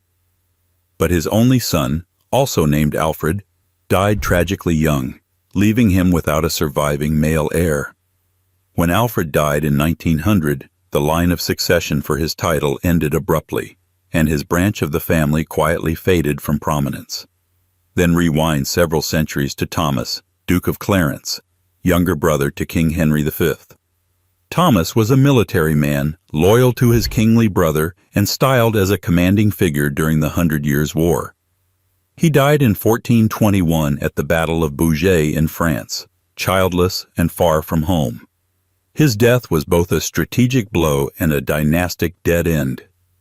Same role, same royal orbit, same title, Duke of Clarence, and same finish, loyalty, service, and a name that disappeared from the direct line of inheritance. These weren't villains. They weren't contenders. They were background architecture, sturdy, important, ultimately disposable. Their existence was to stabilize the monarchy, not complicate it. Yet the echoes between them suggest something more than accident. Because in royal history, the spare who produces no heir doesn't just vanish. He quietly foreshadows dynastic fragility. And next, the fragility takes center stage. 2 monarchs who came to the throne as children, separated by generations, yet caught in the same storm of regents, court rivalries, and a crown far too heavy for a child's head. 36. Child kings. Minority rule. Repeating few thrones sit heavier than one placed on the head of a child. And in British history, 2 monarchs, crowned as boys, separated by centuries, ruled in name while others ruled in fact.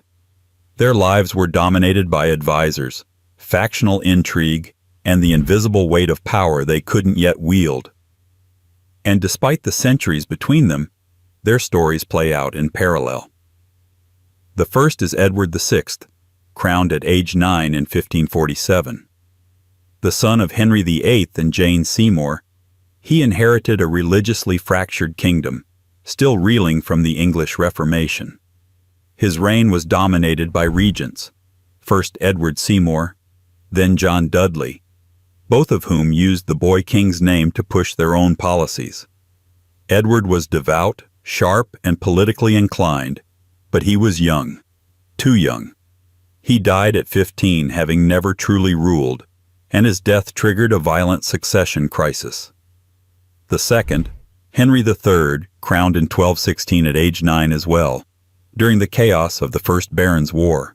His father, King John, had died leaving a fractured realm and a French prince, Louis, invading from across the Channel.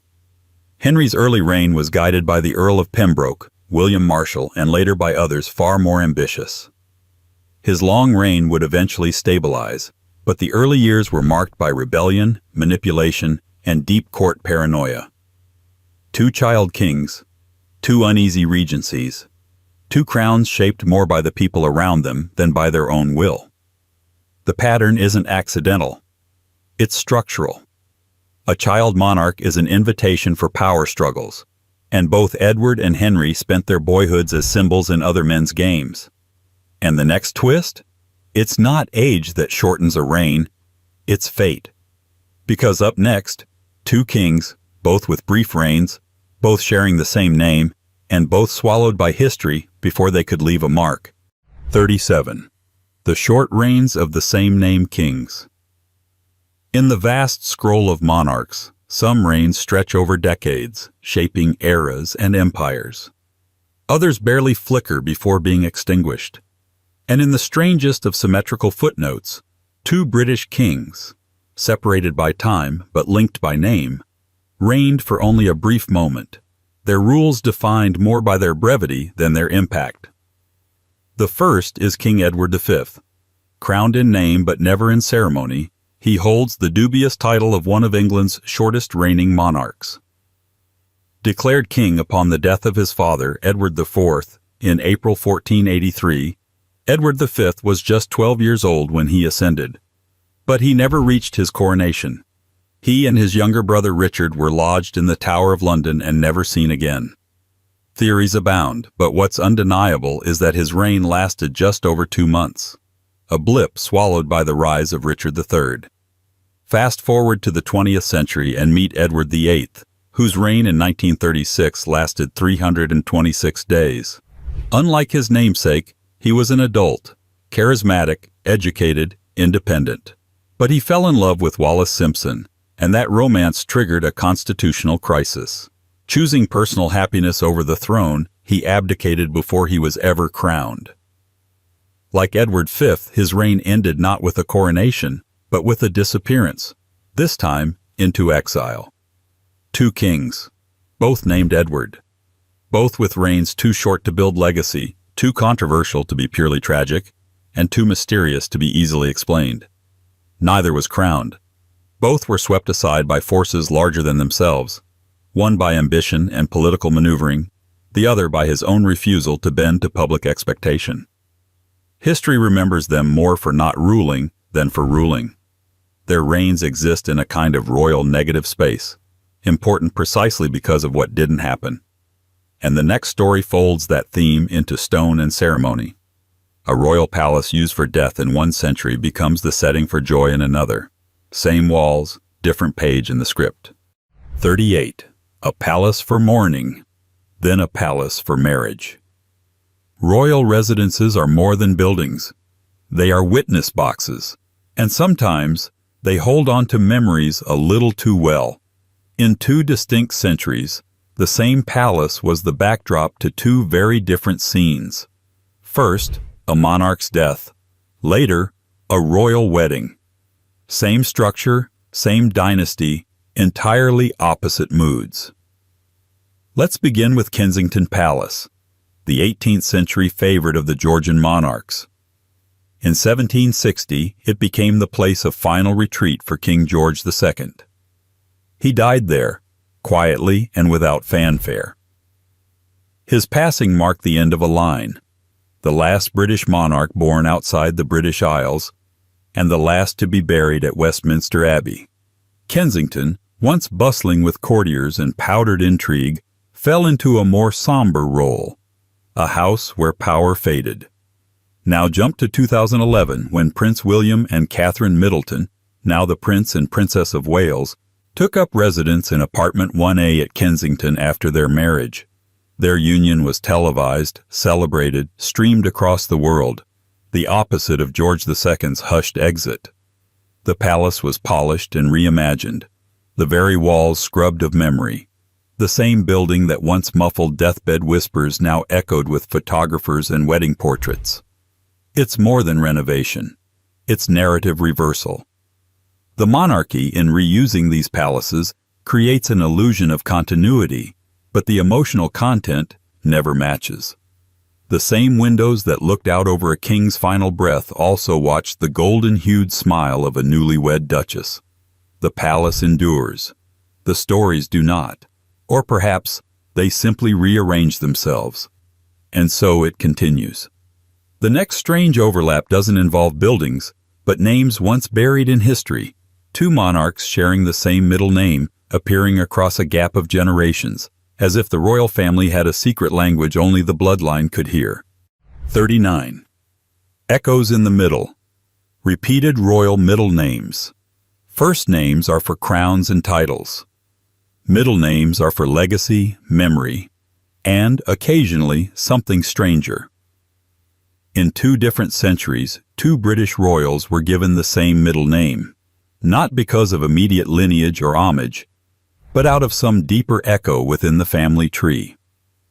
Start with George Frederick Ernest Albert, better known as George V, who reigned from 1910 to 1936. His full name reflects the Germanic heritage of the House of Saxe-Coburg and Gotha, before it was changed to Windsor during World War I. That name, Frederick, wasn't chosen at random. It was common in German royal circles and echoed the legacy of his grandfather, Prince Albert, Queen Victoria's consort. Now shift back to Frederick Louis, Prince of Wales, 1707 to 1751, the eldest son of George II. He never became king, dying before his father, but his name lingered in the dynastic echo chamber. Though he's often overshadowed by the kings around him, Frederick became a kind of ghost name, recurring subtly, never again front and center, but always close by. Frederick, not a name you'll find dominating British royal regnal history, but one that keeps reappearing in middle names, titles, and dedications. From Prince Frederick, Duke of York, second son of George III, to its continued use in continental branches, it whispers through the Windsor line, often unnoticed. There's no law about middle names. They aren't ceremonial. They're personal, often private.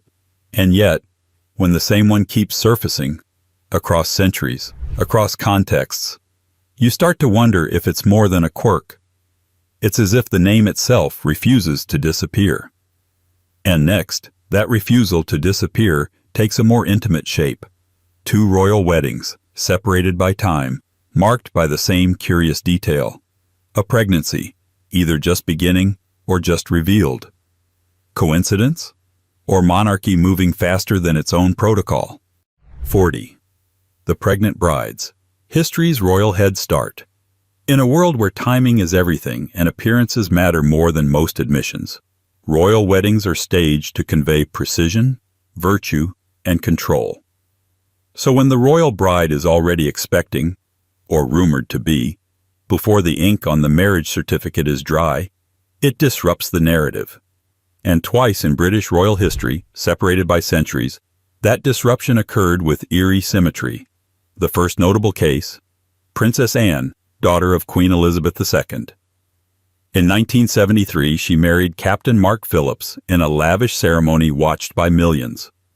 What the public didn't know, and what circulated only later in speculative corners of the press, was that Anne was reportedly already pregnant with her son, Peter Phillips, born less than 8 months after the wedding. Officially, the dates lined up. But eyebrows, as they often do in royal circles, lifted ever so slightly. But this wasn't new. Centuries earlier, the Duchess of Richmond, before marrying into royal favor during the reign of Charles II, was likewise rumored to have been with child at or just before her marriage. While the Duchess herself wasn't in the direct line of succession, the family's proximity to royal legitimacy brought gossip and complications. The idea of a pregnant bride in royal or noble circles always carried political weight. Was it a rush job, a cover-up, a statement? In both cases, the monarchy didn't comment. It didn't need to. The silence was tradition's best defense. But the repetition remains peculiar. 2 weddings, both rushed or suspiciously timed, both ending in a kind of domestic ambiguity. It challenges the public myth of royal virtue, while also revealing an age-old truth. Behind the symbolism, these are just families. Complex, private, sometimes ahead of schedule. And from premature joy to sudden loss, the next royal pattern moves into darker territory. 2 heirs, born to inherit the crown, met untimely deaths not by illness or war, but by accident. Haunting reminders that destiny doesn't always wait politely for its turn. 41. Accidental deaths of royal heirs. Heirs are supposed to live long enough to rule. That's the plan. But history doesn't always follow it. In 2 different centuries, 2 promising heirs to the British throne, young, privileged, groomed for leadership, died suddenly in accidents, each one a rupture in royal continuity. Neither fell to disease or battlefield wounds. Instead, they vanished by misstep and misfortune. First, Prince William, Duke of Gloucester, son of Princess Anne, the future Queen Anne, and the great Protestant hope during a time of succession panic. Born in 1689, he was a sickly child, but his survival past infancy was celebrated as divine providence. Then, in 1700, at just 11 years old, he fell ill after a swim in the Thames, possibly exacerbated by exertion and heat. His death wasn't caused by war, plague, or conspiracy, just a tragic accident and perhaps a bit of parental miscalculation. With him died the Protestant succession plan, leading to the invitation of George III from Hanover and changing British monarchy forever. Then there's Prince Albert Victor, Duke of Clarence and Avondale, the eldest son of Edward VII and heir to the throne. In 1892, at 28, he died suddenly of pneumonia following an influenza outbreak. But it was widely rumored, and later researched, that the illness was triggered or worsened after strenuous activity outdoors during cold weather. Again, not an assassination or a clear disease. An accident in judgment leading to the heir's sudden removal. Both deaths were shocking. Both were preventable, in theory. And both rerouted history. One led to the Hanoverian line. The other opened the path for George V, whose steady hand guided Britain through World War I. Accidents are often written off as fate. But in these cases, they carried dynastic consequences. And in the next eerie parallel, fate goes nautical. 2 monarchs, centuries apart, were tied inextricably to naval warfare. Their reigns marked by ocean battles, and their legacies shaped not by land, but by sea. 42. Monarchs of the Sea, Naval Wars. Across centuries, the British Empire rose with its navy. The sea, not the soil, became its battlefield of choice. And while many monarchs fancied themselves soldiers, 2 rulers, separated by centuries but connected by family, became synonymous with naval warfare. Their reigns were defined by maritime strategy, and their legacies were secured not through speeches or reforms, but through battles carried out across waves. Start with King William III, who ruled jointly with Mary II after the Glorious Revolution. William, originally stadtholder of the Netherlands, was no stranger to naval warfare. During the 9 Years' War, his reign oversaw key maritime conflicts against France, including the pivotal Battle of La Hogue in 1692, which checked the French naval threat and secured England's control of the Channel. Though not a naval officer himself, William's reign depended heavily on naval power to preserve the Protestant succession and defend Britain from invasion. Now leap to George VI, a reluctant monarch who ascended the throne following the abdication of his brother, Edward VIII. Though remembered for his role in World War II, it's often overlooked that his reign presided over some of the most intense naval engagements in history. The Battle of the Atlantic, the evacuation at Dunkirk, and the Royal Navy's critical role in securing Allied victory. George VI, unlike William, had served in the Royal Navy as a young man. He understood the weight of naval warfare not just as a symbol, but as lived experience. What unites these two kings is not just their shared surname, House of Orange-Nassau and the House of Windsor, both with Germanic roots, but the way their reigns leaned on the Royal Navy for legitimacy and survival. Each inherited a country on the brink, and each turned to the sea for salvation. Next comes something less strategic, more symbolic: the illusion of prosperity. Two monarchs are remembered as bookends of Britain's golden ages, glowing reputations crafted in different centuries, yet curiously aligned in how they shaped national identity. 43. Twin Ages of Glory. Echoes of a Golden Era. Every empire has its myth of a golden age, a time when everything supposedly worked, when the crown gleamed a little brighter, and history smiled. In Britain, two monarchs, separated by centuries, became symbols of these idealized peaks. Elizabeth I and Queen Victoria are often remembered as sovereigns presiding over a flourishing realm, each reigning during periods retrospectively labeled as the nation's most glorious. But scratch the surface, and you'll find a pattern more ironic than triumphant. Elizabeth I, the so-called Virgin Queen, ruled from 1558 to 1603. Her era birthed Shakespeare, repelled the Spanish Armada, and launched England into the beginnings of empire. It was also a time of religious suppression, economic inequality, and internal court paranoia. Yet in the national imagination, her reign became the model of poise and power, an iron-willed monarch with fire in her speeches and velvet in her strategy. Victoria, nearly 250 years later, reigned from 1837 to 1901, a period that saw explosive industrial growth, sweeping imperial expansion, and a rigid social order masked as progress. The Victorian era is still shorthand for refinement, formality, and the illusion of control. But beneath the polished veneer, poverty, colonial brutality, and anxiety about modernity. The coincidence lies not just in their gender or longevity, but in how their reigns are remembered, as high points that gloss over the deeper fractures. Both women became cultural icons, used to promote national pride and stability.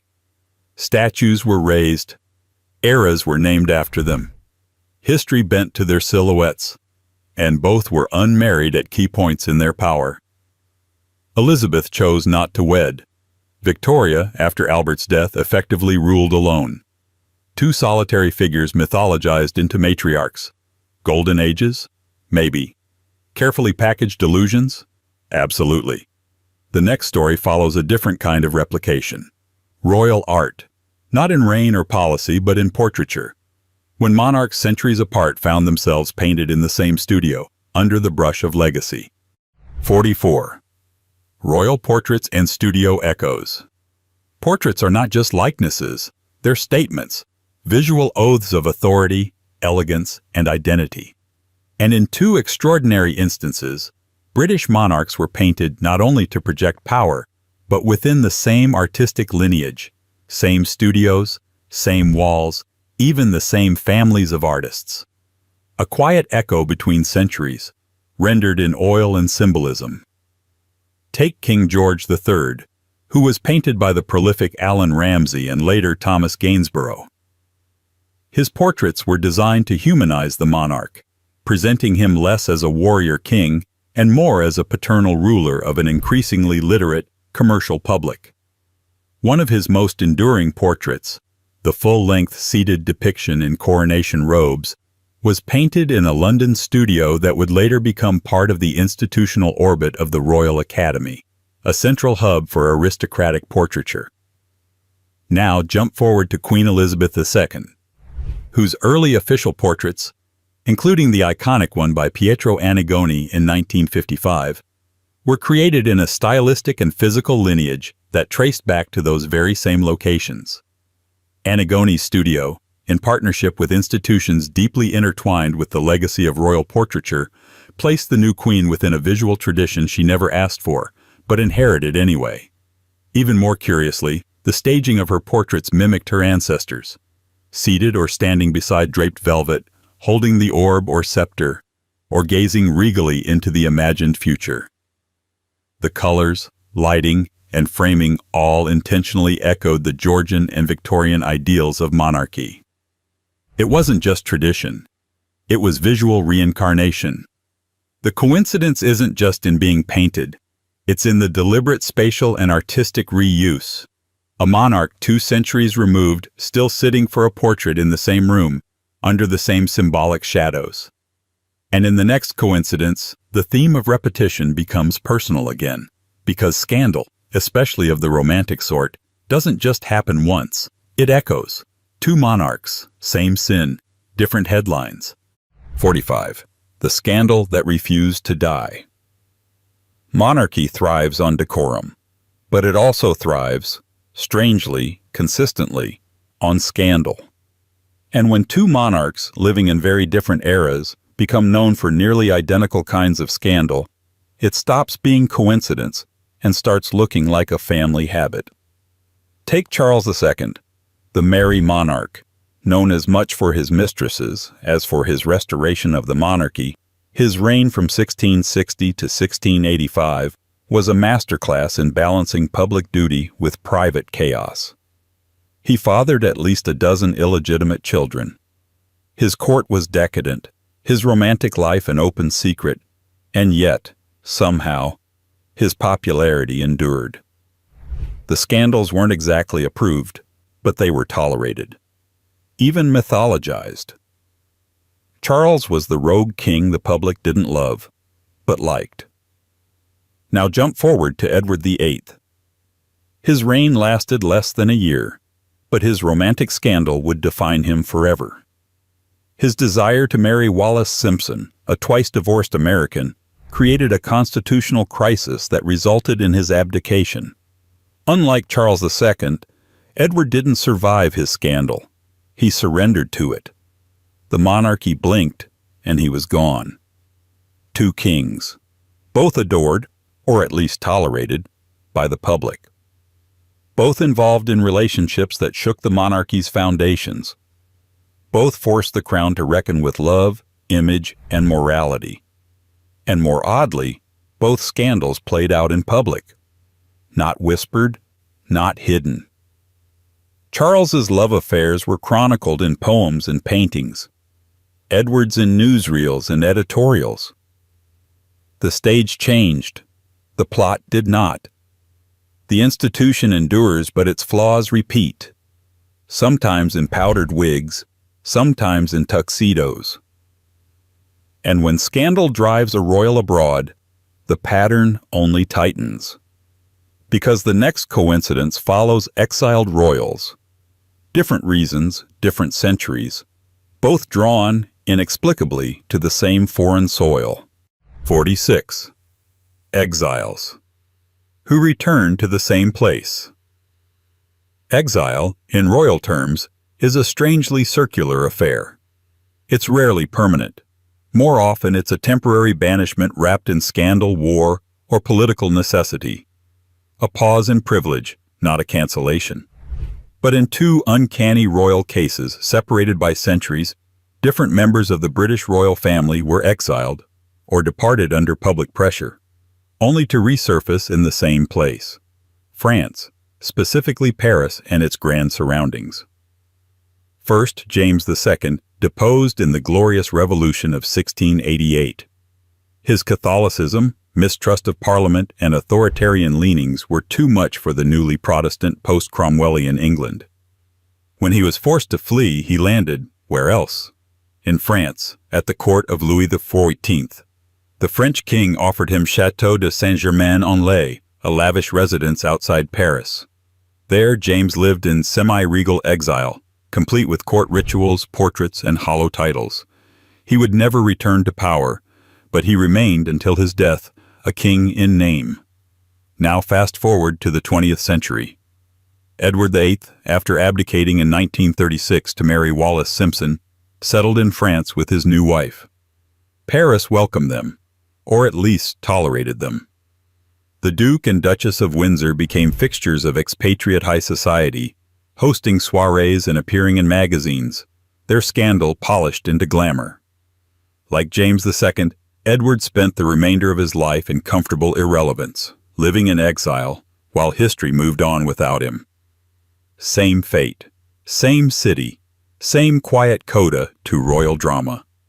Two men, both former kings, both cast out by the institution they were born to lead, found refuge in a country that had long ago guillotined its own monarchy but still made space for the drama of others.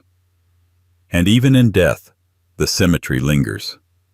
Both men are buried in foreign soil, but their stories haunt British memory like stubborn ghosts. And speaking of stubborn patterns, what are the odds that two kings, their names beginning with the same letter, would both die in the same month? The kind of coincidence even the calendar might blink at. 47. The G-Kings who died in the same month. In royal chronicles, death is less about endings and more about timing. The final act of a monarch's life, when and how they depart, tends to ripple through politics, succession, and memory. But when two kings, separated by centuries, both named with the same initial, die in the same month, it begins to feel less like trivia and more like a subtle rhythm written into the monarchy itself. Start with George V, who died on January 20th, 1936. His passing marked the end of a long, tumultuous reign that had seen world war, the dissolution of empire, and the rise of modern monarchy. Known for his stoicism and a surprising sense of humor, George V was the first monarch of the House of Windsor, a name change made mid-war to distance the family from its German roots. His death ushered in the brief and chaotic reign of his son, Edward VIII, whose abdication would reshape the royal line. Now reach back to George III, who died on January 29, 1820. Famous, and often misunderstood, for his mental health struggles, his reign spanned decades, overseeing the American Revolution, Napoleonic Wars, and early industrialization. Despite being painted as mad, George III was a deeply conscientious king who governed during an age of sweeping transformation. Two Georges, two January deaths, two long reigns ending just as the country stood on the edge of something new. George III's death preceded the Regency era, giving way to George IV. George V's death kicked off a scandalous chain of events that would define modern royal identity. Coincidence? Sure. But January, the month of transition, of cold clarity, seems to mark more than just calendar change in the House of Windsor, and birth brings its own strange symmetry. The next coincidence brings us to royal children, born on the same day and month in different years, who share more than a birthday. They share a destiny marked by either remarkable longevity or untimely tragedy. 48. Royal children, same birthday, diverging fates. Most birthdays are personal. In royal circles, they're public events, bulletins, commemorations, newspaper spreads. But every now and then, a birthday becomes something stranger, a point of eerie intersection. In two cases, royal children, born on the same day and month, but in different years, went on to live lives that either mirrored each other in longevity or in sorrow. An unlikely alignment of beginnings, shaped by how abruptly or enduringly they ended.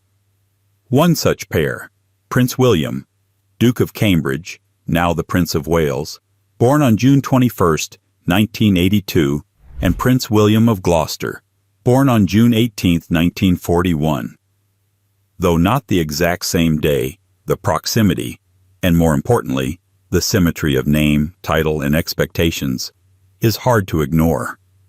Both were popular, both photographed often, both seen as bridges between tradition and modernity. But Prince William of Gloucester lived a tragically short life. Adventurous and well-liked, he died in a plane crash in 1972 at just 30 years old. His life, full of potential, ended in an instant. Meanwhile, Prince William, the modern one, continues to live out the arc his namesake never completed: marriage, children, and the impending weight of the crown.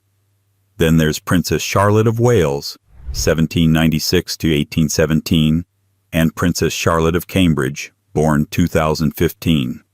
Both royal daughters, both born with extraordinary public attention. Their shared name isn't the coincidence, it's the life expectancy. The first Charlotte died tragically in childbirth at age 21, plunging the nation into mourning. The second, still living, carries a name that feels like a cautious hope against history. Birthdays can be coincidences, or, in the royal realm, omens. And when it comes to celebrating life rather than mourning it, the monarchy has one favorite ritual: the Jubilee. Which brings us to the next mirror. Two queens, centuries apart, marking major jubilees on the same calendar date. 49. Jubilee twins, queens and their shared celebration date. The monarchy loves a party, especially when it's about its own survival. And among royal milestones, nothing says "still here" quite like a jubilee. These glittering anniversaries of a monarch's reign are rare by design, reserved for those who outlast wars, scandals, parliaments, and sometimes public opinion itself. But in two oddly symmetrical moments, two queens, separated by over a century, celebrated major jubilees on the same calendar date. Not just the same year marker, but the exact day. Let's begin with Queen Victoria and her Golden Jubilee, celebrated on June 21, 1887, the 50th anniversary of her accession to the throne. The event was imperial pageantry at its absolute peak. Emperors, kings, princes, and dignitaries from around the world gathered in London. Streets were decorated with banners. Crowds lined the mall. Victoria, often reclusive since Prince Albert's death, rode in an open carriage, swathed in symbolic weight and literal lace. Her jubilee was not just a personal triumph. It was a display of global British power, a reminder that the sun had not yet set on the empire. Now, fast forward to Queen Elizabeth II. Her silver jubilee in 1977 officially began in the early summer, but June 21st, the same day as Victoria's celebration, marked the climax of public festivities, including a massive royal procession and nationwide events. Once again, crowds lined the streets, but the tone had shifted. The empire was now a commonwealth, the Queen a symbol of continuity rather than expansion. Yet the date, deliberately chosen or not, created a quiet symmetry. Two queens, both female monarchs in an overwhelmingly male lineage, both ruling over times of transition, Victoria in the age of imperial dominance, Elizabeth in the twilight of colonial withdrawal. And both celebrated major reign milestones on June 21st, a date already loaded with symbolism. It's the summer solstice, the longest day of the year, a moment when light refuses to fade. Perhaps that's fitting for monarchs whose reigns defied the usual lifespan of power. The repetition invites curiosity. Was it a deliberate nod? A calendrical coincidence? A subtle callback in the scripting of royal myth? Whatever the case, the date now hums with echo. And so does the idea of reliance, not on celebrations, but on the figures behind the throne. Because the next strange alignment reveals two monarchs who leaned heavily on the same powerful family to help govern, even centuries apart. When bloodlines rule nations, sometimes the helpers outlast the kings themselves. 50. The power behind the crown. Dynastic advisors across time. Kings and queens wear the crown, but rarely do they rule alone. Every reign is underpinned by a constellation of advisors, confidants, and fixers, some of whom wield more power than the monarchs themselves. But what happens when two monarchs, living in completely different centuries, both rely on political heavyweights from the same family line?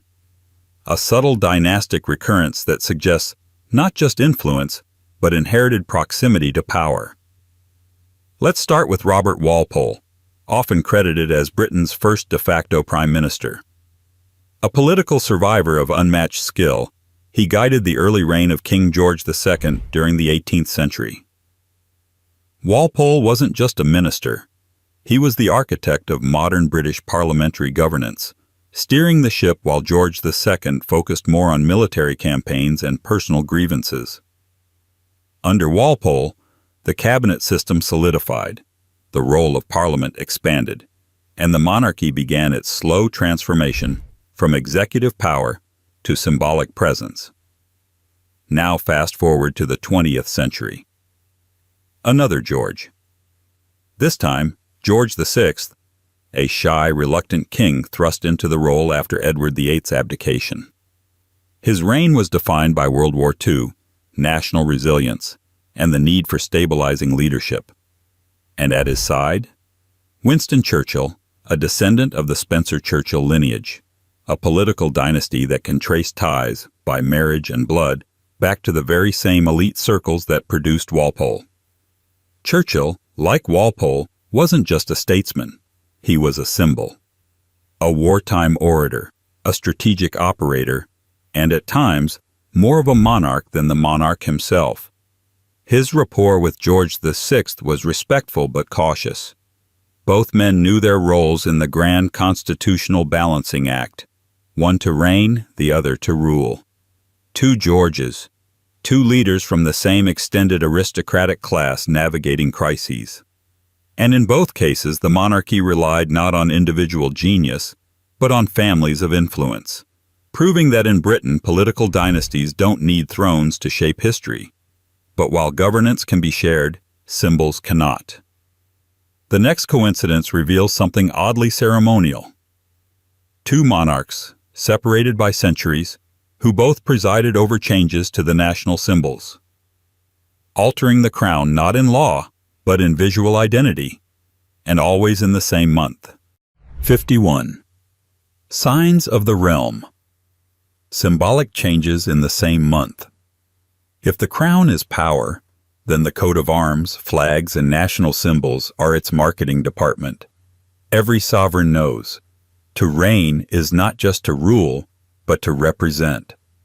And in two curious moments, monarchs across different eras both changed major national emblems, the visuals of British sovereignty, and did so in the same month. Not for show, for history. Begin with King James I. After the union of the crowns in 1603, he inherited both the English and Scottish thrones.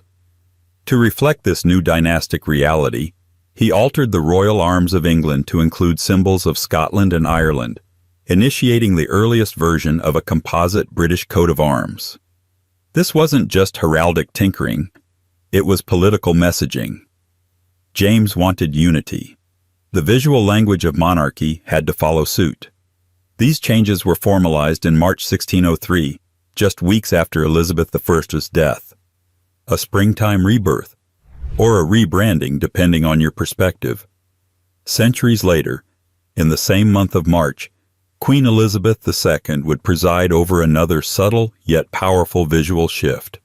Following decolonization and the transformation of the empire into the Commonwealth, multiple national flags, including those of Canada, New Zealand, and several Caribbean nations, were formally altered or adopted.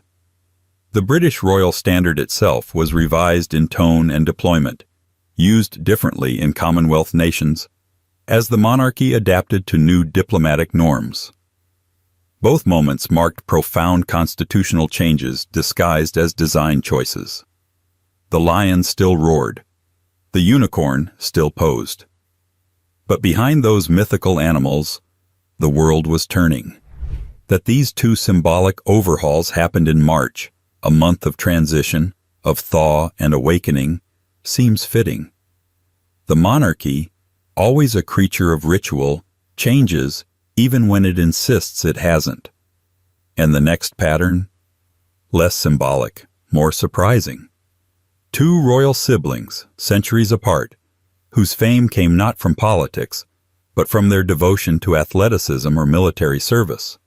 Royal blood, yes, but muscle and discipline were the real family tradition. 52. The soldier siblings, athletic and martial royals. Across the ages. For most royal siblings, history reserves one of two fates: to support the heir from the shadows, or to get caught in the orbit of scandal and exile. But sometimes, not often, but notably, a royal sibling steps out of courtly expectation and becomes known instead for their physical prowess, their military service, their sporting achievements, or their unapologetic dedication to something as unceremonial as sweat and strategy. And in at least two instances, separated by centuries, royal brothers, born of different monarchs and raised in different political worlds, became famous for doing just that. The first was Prince William, Duke of Cumberland, born in 1721, the youngest son of King George II. He didn't inherit the throne, but he did inherit war. Known as Butcher Cumberland to his critics and hero of Culloden to his supporters, William made his name as a military commander during the War of the Austrian Succession, and most famously at the Battle of Culloden in 1746, the last pitched battle fought on British soil.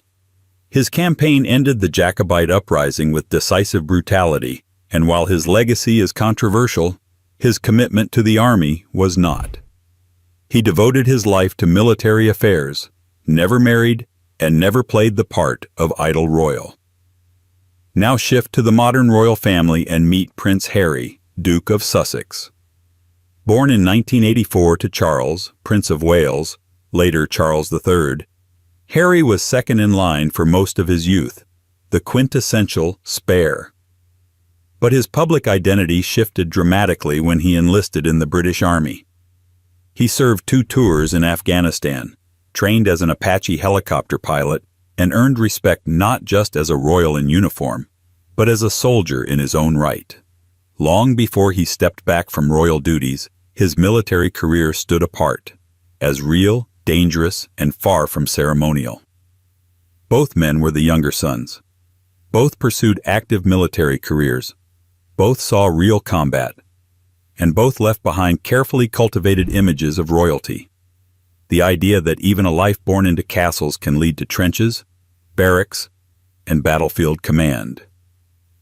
The parallel grows sharper when you consider public perception. Each man became, for a time, more relatable than his royal counterparts. The one who looked tired in uniform, who followed orders, who seemed unguarded by protocol. And while their ends differ, one died a bachelor general, the other became a California-based advocate and entrepreneur, they reflect a repeating truth, that sometimes the crown's most enduring strength comes from its margins, not its center. And while some royal siblings go to war, others simply go for walks, usually across historic ruins. Which leads us to our final coincidence. When 2 royals, generations apart, found themselves in the exact same obscure location, under radically different circumstances. One arrived as ruler, the other as outcast, same place. 2 stories, one uneasy echo. 53. The same stones, 2 royals, one obscure place. Places remember, especially the quiet ones, castles, manors, and windswept ruins that once housed ceremony but now host ghosts and tourists. And occasionally, these ancient stones play host to 2 royals, separated by centuries, who come to the same obscure location not by tradition, but by fate. Not in triumph, but in strangely mirrored circumstances, one as a reigning monarch, the other in retreat. Let's begin with Harlech Castle in North Wales, a fortress of grey stone, perched dramatically above the Irish Sea. It's not the most famous royal residence, but it holds deep historical weight. In the 15th century, during the Wars of the Roses, it became the final Lancastrian stronghold in England. Jasper Tudor, uncle to Henry VII, held it during a siege that came to symbolize loyalty in the face of collapse. Later, in the 19th century, Queen Victoria herself visited Harlech, not for war, but for ceremony. A monarch returning to a battlefield as a tourist. Now, centuries later, the same castle was quietly visited by Edward VIII, not as king, but as the Duke of Windsor, after his abdication. Official records barely mention the stop. It wasn't a royal tour. It was a personal detour, perhaps out of nostalgia, perhaps something harder to name. A moment where a once king stood among the walls that had once witnessed dynastic downfall. One royal visited in command, the other in exile. Both stared out at the same bleak sea.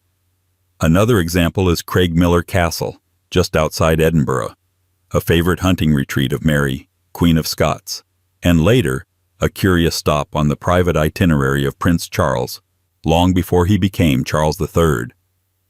In Mary's day, it was a sanctuary. For Charles, it was a heritage site. But both visits, formal and informal, were weighted by history. One queen hiding from political storms, one prince staring at stone and memory. In both stories, place became the constant. Royal fortunes shifted. The titles changed. But the castles remained, holding their breath for the next accidental echo. And that's what all of this has been. A mosaic of accidental echoes. Repeating names, dates, deeds, and disasters across centuries of British monarchy. 53 of them. All improbable, none impossible. Because when you trace royalty long enough, you stop seeing individuals and start seeing patterns. Patterns too strange to plan, too specific to ignore, too unresolved to explain.